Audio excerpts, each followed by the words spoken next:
Cadence, je travaille au service de fermeture dans un petit bar situé dans la partie la plus tranquille de ma ville. L'endroit se trouve juste à la sortie de l'autoroute, mais le parking possède aussi une entrée par l'arrière, accessible au public de la ville. Ce n'est rien de sophistiqué, seulement un espace mal éclairé où les clients habituels se connaissent par leur prénom et où le jukebox joue la même rotation de rock classique depuis des années. La plupart de nos clients sont des habitants, des routiers de passage et parfois un touriste perdu en quête d'un verre fort. J'aime bien pourtant. La routine est prévisible, les pourboires étonnamment corrects et j'ai appris à gérer le public typique d'un bar. Les bavards, les dragueurs, les discrets et ceux qui veulent simplement qu'on les laisse tranquilles. Les week-ends sont évidemment beaucoup plus animés, mais travailler en semaine signifie que je suis obligé d'assurer mes services de nuit toute seule. Je n'ai même pas un aide barman qui viendrait de temps en temps. Oui, c'est évidemment plus simple et plus calme en semaine, mais mes collègues me manquent. J'ai l'habitude de rester très vigilante pendant mes services, parce qu'il nous arrive parfois d'avoir une bagarre vu le type de clientèle que nous attirons. C'est pour cela que j'ai remarqué cet homme immédiatement. Il devait être 1h du matin, un mardi, quand il est entré. Si je devais deviner, je dirais qu'il approchait de la cinquantaine, mais il était extrêmement bien présenté et soigné, pas le genre d'apparence qu'on attendrait d'un homme de son âge dans un coin pareil. Il portait un col roulé noir sous un long manteau noir, bien habillé, mais de façon décontractée. Je ne sais pas trop expliquer, mais il avait une aura de sophistication qui faisait penser à de l'argent. Du vrai argent, pas du clinquant. Il a regardé autour de lui lentement avant de marcher d'un pas rapide vers le comptoir et de s'asseoir. Je me souviens aussi qu'il avait une posture étrangement droite, mais ce détail n'a pas grande importance. Quand je me suis approché, il a regardé les bouteilles derrière moi et a commandé quelque chose sur l'étagère du haut, sans hésitation. Pendant que je préparais son verre, il m'a demandé si j'aimais travailler ici, avec un sourire. C'était une question banale, alors j'ai répondu honnêtement. J'ai dit que oui, et je lui ai souri en retour. Ensuite, j'ai fait une petite blague sur le métier de barmaid, ou quelque chose du genre. J'aimerais pouvoir dire que j'ai senti une drôle d'énergie venant de lui, mais ce n'était pas le cas. Il avait vraiment l'air d'un type bien, comme ce père célibataire qui encourage toute l'équipe de baseball de son fils d'un high five. Il a discuté avec moi un moment, ce qui ne me dérangeait pas puisque le bar était très calme à cette heure-là. Finalement, il m'a demandé si j'avais déjà pensé à faire quelque chose de plus grand. J'avoue que c'était un peu étrange, mais pas vraiment effrayant dans le contexte. Je lui ai donné mon sourire habituel de barmaid et j'ai répondu que j'étais contente pour l'instant. Il a hoché la tête et bu une gorgée, visiblement déçu par ma réponse, sans que je sache pourquoi. Après un long silence, il m'a demandé à quelle heure je finissais. Comme ça, d'un coup. Cette question m'a surprise. Je n'avais perçu aucun signe de flir de sa part. Alors j'ai été un peu déçu de découvrir que notre conversation n'avait été qu'une autre tentative pour obtenir mon numéro. J'ai souri et donné une réponse vague, essayant de clore la discussion gentiment, sans paraître désagréable. Avant qu'il ne puisse dire quoi que ce soit, je me suis occupé à nettoyer le comptoir. Mais il n'a pas insisté. Il a simplement souri, comme s'il savait déjà, a terminé son verre et a sorti un billet neuf de $100 qu'il a posé doucement sur le comptoir, comme si ce n'était rien. Sans rien dire de plus, il est parti dans la nuit. Je ne savais vraiment pas quoi penser de cette rencontre. Je sais que ça n'a pas l'air grand-chose, mais son attitude était tellement différente de ce à quoi j'étais habitué que j'en suis resté intrigué. De toute façon, j'ai imaginé que je ne le reverrais jamais et j'ai poursuivi ma vie. Mais, comme il s'est avéré plus tard, j'avais tort. Environ une semaine plus tard, il est revenu, sauf que cette fois, il n'était pas seul. Une femme l'accompagnait. Elle a attiré mon attention, car je ne l'avais jamais vue auparavant. Elle semblait avoir autour de 35 ans et s'habillait d'une manière qui ne correspondait pas vraiment à son âge. Moderne, mais forcée, comme quelqu'un qui essaye trop de se fondre dans un groupe plus jeune. Je l'ai observé attentivement tandis qu'il s'approchait du comptoir. Tout en elle semblait calculé, du sourire facile à la façon dont elle s'appuyait au bar, comme si nous étions déjà amis. En posant les serviettes devant eux, la première chose qu'elle a dite n'a pas été un bonjour, ni une commande de boisson, mais un compliment. Avec un sourire exagérément joyeux, elle m'a dit « Tu es tellement belle ». Ses doigts ont effleuré mon bras en parlant, restant une seconde de trop. J'ai ri et remercié, mais j'ai immédiatement senti qu'il y avait quelque chose de louche chez cette femme. L'homme, lui, n'a rien dit, ce que j'ai trouvé étrange aussi, puisqu'il avait été si bavard la première fois. Ils ont commandé des boissons, je les ai servis, et c'est alors que les questions ont commencé. La femme voulait savoir depuis combien de temps je travaillais ici, quel âge j'avais et plein d'autres choses de petites conversations. Je répondais poliment, mais brièvement, et j'avais l'impression que ce n'était pas une simple discussion. Elle m'étudiait. À un moment donné, elle a regardé l'homme et on aurait dit qu'il se parlait sans mots. Puis elle s'est tournée vers moi et m'a dit qu'elle dirigeait un club d'événements exclusifs. Elle s'est penchée un peu en le disant, baissant la voix comme si elle voulait éviter que d'autres clients entendent. Elle a dit qu'elle cherchait toujours des jeunes femmes amusantes pour des soirées privées et que je pourrais gagner une fortune, 10 000 $ pour un week-end. J'ai laissé échapper un petit rire forcé et j'ai répondu que ça paraissait trop beau pour être vrai. Elle a insisté que c'était réel et a affirmé que plusieurs filles comme moi travaillaient déjà pour eux. Son sourire n'a jamais changé, pas une seule fois, ce qui commençait à me mettre vraiment mal à l'aise. Elle ramenait sans cesse la conversation sur le travail, répétant les mots « amusant, sûr, exclusif ». Puis, l'air de rien, elle a dit « Tu devrais juste faire un petit tour dehors, il y a quelqu'un qui peut t'expliquer mieux ». Mon cœur s'est emballé. Je ne plaisantais plus du tout à ce moment-là. Je n'ai même pas essayé de cacher que j'étais effrayé. J'ai répondu fermement « Ça ira pour moi », sans sourire cette fois. À ce moment-là, un groupe de clients est entré en riant bruyamment. L'expression de la femme a changé en un éclair. Son masque amical a glissé un instant avant qu'elle ne se tourne vers l'homme à côté d'elle. Sans rien ajouter, ils sont partis. Je mentirais si je disais que je n'étais pas troublé après ça. Ces inconnus venaient de me proposer je ne sais quoi. J'en ai parlé à mes collègues et à mon patron, et tout le monde a convenu de rester vigilant au cas où il reviendrait. Mon patron m'a assuré qu'il était toujours à 15 minutes en voiture et que les caméras de sécurité suffisaient généralement à dissuader les problèmes. Je ne pouvais pas faire grand-chose de plus. Ce n'est pas comme s'ils avaient fait quelque chose d'illégal.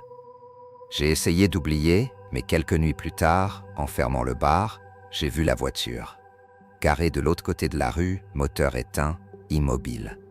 J'ai tenté de me convaincre que ce n'était rien, mais la sensation d'être observé me parcourait la peau comme de l'électricité statique. J'ai marché jusqu'à ma voiture, la tête baissée, les clés serrées dans la main. En quittant le parking, j'ai regardé dans le rétroviseur. La voiture me suivait. Elle gardait une distance de sécurité, mais chaque virage que je faisais, elle le faisait aussi. J'ai tourné au hasard dans une rue latérale et elle était toujours derrière moi.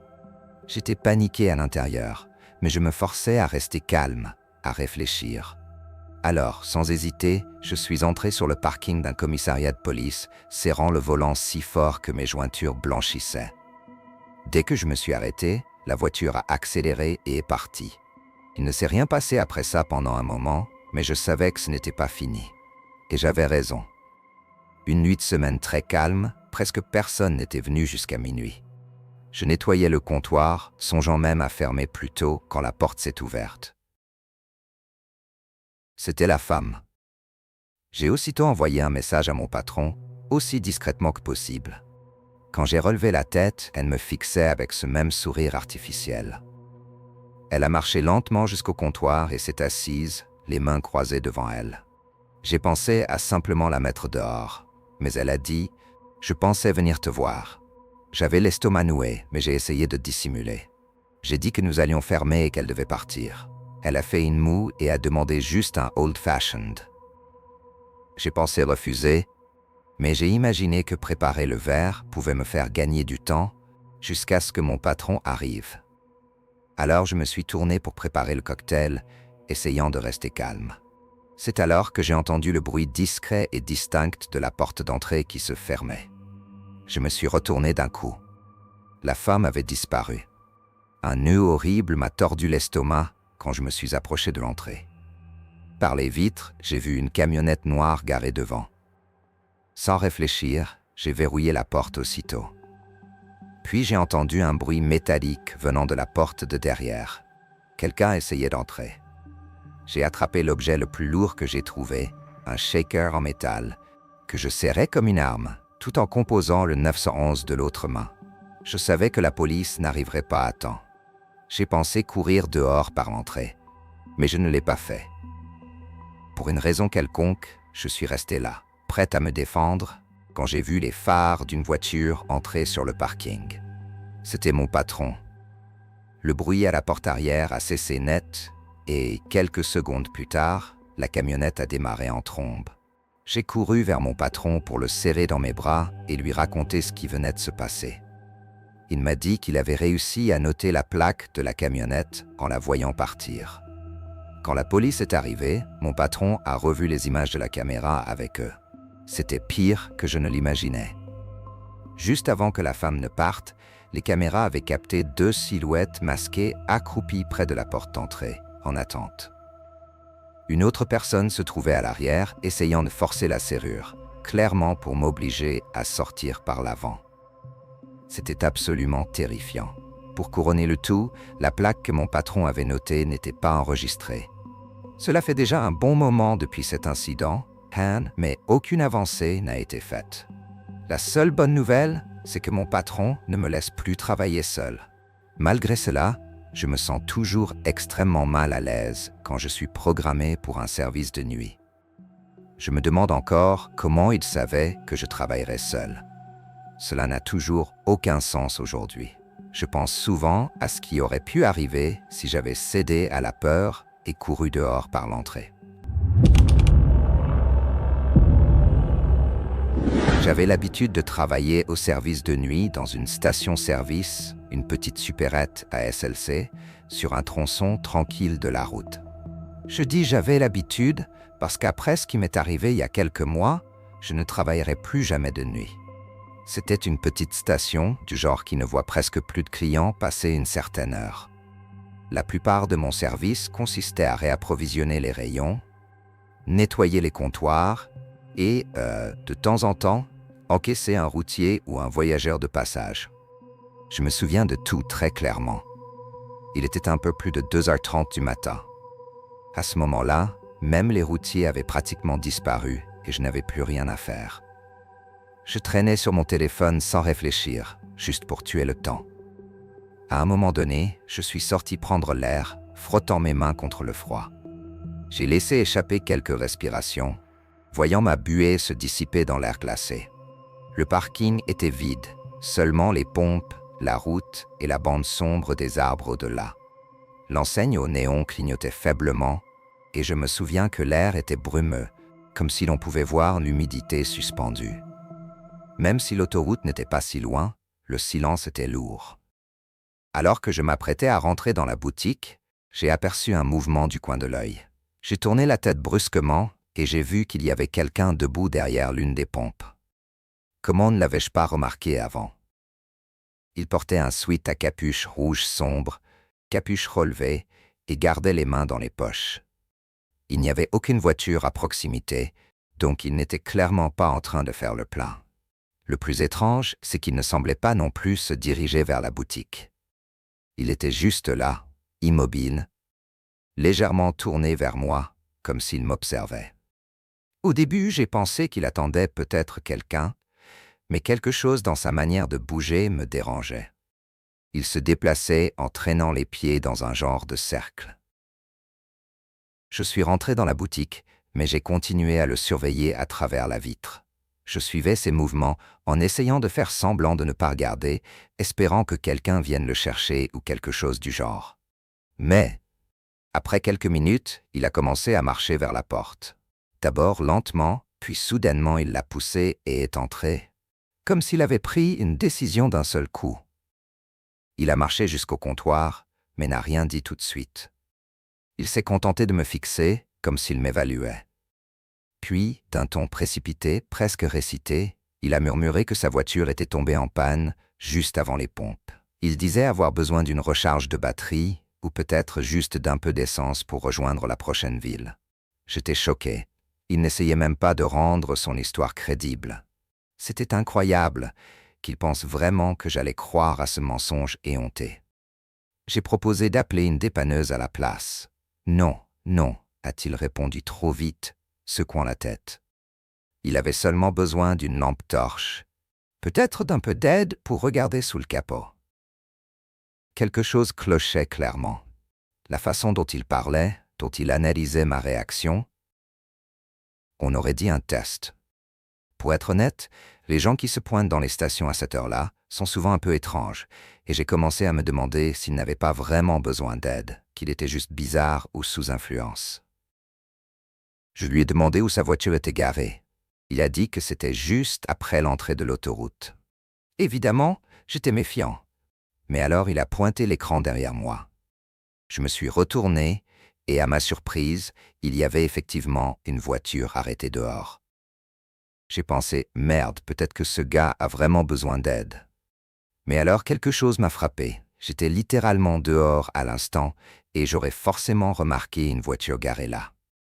J'ai regardé à nouveau l'écran et j'ai vu un léger mouvement près du pare-choc arrière. Quelqu'un était accroupi, caché de la caméra. Un frisson glacé a parcouru mon corps. J'ai forcé un sourire détendu et j'ai fait semblant d'accepter d'aider l'homme. Mais j'ai dit que je devais d'abord récupérer mon téléphone dans le bureau à l'arrière. Je me suis tourné lentement, sans vouloir l'alarmer, mais dès que je suis sorti de son champ de vision, j'ai appuyé sur le bouton de panique sous le comptoir. L'alarme a retenti immédiatement, résonnant dans toute la boutique. Je m'attendais à ce qu'il m'attaque, mais ce qu'il a fait était encore plus perturbant. Son énergie nerveuse a disparu. Plus d'urgence feinte, plus d'agitation. Il s'est complètement détendu, son langage corporel a changé, et puis il a souri. Ce n'était pas un sourire de panique ou d'embarras. C'était un sourire lent, conscient, comme s'il avait tout le temps du monde, comme si ça l'amusait. J'étais sous le choc. Je n'ai même pas eu le temps de réagir. D'un seul mouvement fluide, il s'est retourné et a filé dehors. J'ai couru jusqu'aux écrans juste à temps pour voir les deux s'enfuir. Non pas vers la voiture, mais dans la forêt derrière la station.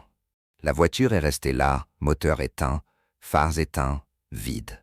Quand la police est arrivée, la scène était exactement comme je l'avais vue. La voiture garée, mais aucune trace d'eux.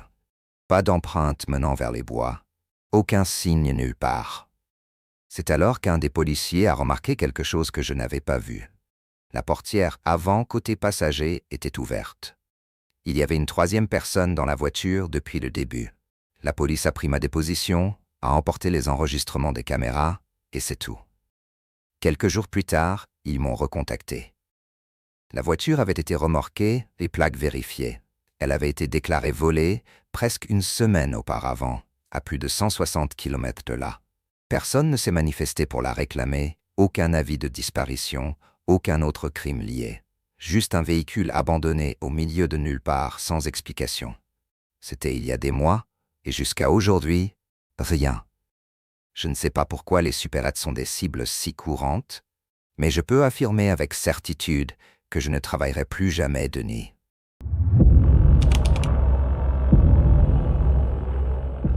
Ça s'est passé il y a quelques semaines.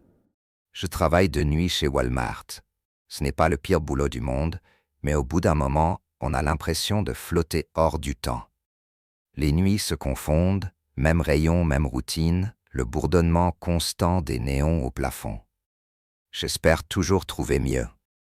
D'habitude, je suis au rayon électronique, en train de réapprovisionner les stocks, ce qui est bien parce que c'est plus calme que les autres sections. Personne ne vient à 2 heures du matin acheter des chargeurs ou des enceintes Bluetooth. La plupart des clients sont des insomniaques qui tuent le temps ou des routiers qui prennent des provisions de dernière minute avant de repartir sur la route. C'est pour ça que je l'ai remarqué. Au début, je n'y ai pas prêté attention. Il ressemblait juste à un type de plus errant dans les allées, peut-être en attendant quelqu'un. Mais après quelques minutes, j'ai compris qu'il n'achetait rien. Il ne faisait même pas semblant. Il apparaissait simplement chaque fois que je levais les yeux, immobile pas loin, tournant autour de l'étagère suivante ou restant beaucoup trop longtemps dans le rayon des promotions. Il ne regardait rien, il se contentait d'être là, à m'observer. Je me suis dit que j'exagérais. Le magasin est grand, peut-être qu'il prenait juste son temps. Mais sa manière de se déplacer? Toujours assez près pour que je le remarque, jamais assez pour que je puisse réagir. Puis une voix de femme a retenti soudainement, forte, amicale, étrangement familière. Elle s'est exclamée « Te voilà !» avant de commencer à parler comme si elle m'avait cherché partout. Je me suis retourné, complètement perdu, et j'ai vu une femme que je n'avais jamais vue de ma vie. Elle souriait et tenait fermement mon bras, comme si nous étions de vieux amis qui se retrouvaient par hasard. Avant que je puisse dire quoi que ce soit, elle s'est rapprochée et a murmuré, d'un ton bas et urgent, « Ce type est en train de t'enregistrer. Suis-moi. » Mon estomac s'est noué. En marchant, elle continuait de parler à voix haute, comme si nous discutions d'un voyage ou d'une blague entre nous. Je n'entendais presque pas ces mots, obsédé par une seule pensée. Est-ce qu'il m'enregistrait vraiment? C'était trop terrifiant. J'avais envie de savoir s'il nous suivait encore, mais je n'ai pas eu le courage de regarder en arrière. La femme me guidait rapidement à travers les allées. Au début, j'étais soulagé de ne plus être seul, mais j'ai vite compris que quelque chose clochait. Je lui ai dit que ça allait, mais elle n'a pas ralenti. J'ai insisté et essayé de dégager mon bras. « Tu peux me lâcher maintenant » ai-je dit, mais elle ne m'a pas lâché. Elle a souri, mais il y avait quelque chose de faux dans ce sourire. « Allez, encore un peu » a-t-elle dit, me tirant presque de force. À ce moment-là, j'ai réussi à me libérer et je n'ai pas perdu une seconde. J'ai couru vers l'avant du magasin.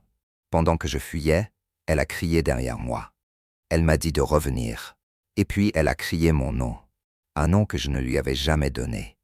J'ai continué de courir jusqu'à croiser un collègue qui est accouru vers moi, sans doute à cause de mes cris. Je lui ai demandé d'appeler la sécurité et il l'a fait aussitôt. Mais la femme avait déjà disparu. Quand j'ai raconté mon histoire aux agents de sécurité, ni elle ni l'homme n'étaient nulle part. Au moins, le visage de l'homme était enregistré sur les caméras, donc ça devait être facile à retrouver. Mais ce qui m'a glacé le sang, c'était comment cette femme connaissait-elle mon nom. Ces gens ne m'avaient pas choisi au hasard. J'étais une cible directe. Quelques jours plus tard, je n'arrivais toujours pas à arrêter d'y penser. Je revivais la scène en boucle, chaque détail, la façon dont l'homme m'observait sans jamais vraiment s'approcher, la manière dont la femme était apparue de nulle part, son sourire étrange, et surtout, le moment où elle avait crié mon nom. Peu importe combien de fois je le repassais dans ma tête, rien n'avait de sens. J'ai essayé de me convaincre que j'avais peut-être mal entendu. Peut-être qu'elle avait crié quelque chose qui ressemblait à mon nom, et que la panique m'avait fait croire que c'était moi. Mais au fond, je savais que ce n'était pas ça. L'intonation, la clarté, la façon dont elle l'a dit, c'était trop personnel. C'était moi. Walmart a conservé les enregistrements, mais je n'ai jamais eu de nouvelles de ce qu'ils en ont fait. J'ai demandé à les revoir moi-même, mais on m'a dit que seule la sécurité et la police y avaient accès. Le rapport interne a confirmé que l'homme était bien là, en train de me suivre. Il apparaissait sous plusieurs angles des caméras, toujours en train de m'observer, mais sans jamais interagir avec personne d'autre. La femme apparaissait aussi, mais ce qui m'a terrifié le plus, c'est de réaliser qu'elle était déjà dans le magasin avant de m'aborder. Elle marchait seule, errant lentement dans les rayons, comme si elle attendait le bon moment. Et puis, quand elle a vu que j'avais remarqué l'homme, c'est là qu'elle est venue vers moi. Ce n'était pas spontané, c'était préparé, comme si tout avait été planifié. La police a été officiellement appelée. J'ai fait ma déposition, raconté tout ce dont je me souvenais, et la sécurité a remis les enregistrements. Mais, à ma grande frustration, aucune mise à jour concrète n'a suivi. Ils ont dit qu'ils enquêtaient, mais sans piste solide. Et pourtant, le malaise ne m'a jamais quitté. Depuis cette nuit-là, j'ai l'impression d'être constamment observé. Parfois, pendant mon service, je sens des regards peser sur moi. J'ai croisé des clients qui fixaient trop longtemps, et je ne peux m'empêcher de penser qu'ils pourraient être liés à ces deux-là. J'ai arrêté de garer ma voiture toujours au même endroit. Maintenant, je change tout le temps. Quand je rentre, je prends des détours inutiles juste pour vérifier si quelqu'un me suit. Ce n'est pas de la paranoïa gratuite, c'est de l'instinct de survie. Le détail qui m'obsède le plus, pourtant, c'est quelque chose que je n'ai réalisé qu'après. Sur les caméras, quelques secondes avant que la femme ne m'aborde, elle passe à côté de l'homme. Ils ne se regardent pas, n'échangent pas un mot, mais leurs mouvements s'alignent, comme s'ils étaient parfaitement synchronisés. Cette nuit-là m'a prouvé qu'ils n'étaient pas deux inconnus indépendants. Ils faisaient partie de quelque chose de plus grand. Un plan. Et j'étais la cible. Je n'avais jamais vécu ça auparavant. J'ai travaillé beaucoup de nuits, j'ai eu affaire à des clients bizarres, des gens sous l'emprise de drogue, même des vols. Mais là, c'était différent. C'était pas du hasard. Ce n'était pas une coïncidence. Elle connaissait mon nom. Après cette nuit, la sécurité a renforcé les procédures internes. On m'a dit de ne jamais gérer seul des situations suspectes et de rester constamment en contact par radio. Ça m'a donné un peu de réconfort, mais ça m'a aussi fait comprendre à quel point j'étais vulnérable avant. Mes collègues ont commencé à en parler aussi. Certains ont ri, disant que ça ressemblait à un film. D'autres étaient visiblement mal à l'aise, parce qu'ils savaient que ça aurait pu arriver à n'importe lequel d'entre eux. Le fait est que personne n'a pu expliquer comment la femme connaissait mon nom. J'ai essayé de penser à toutes les possibilités. Peut-être qu'elle m'avait entendu être appelé plus tôt, mais cette nuit-là, personne n'avait prononcé mon nom à voix haute. Peut-être qu'elle l'avait vu sur mon badge, mais je ne portais pas mon badge. Je l'avais laissé dans mon casier parce que la lanière était cassée. Alors, comment? La police n'a jamais donné de réponse.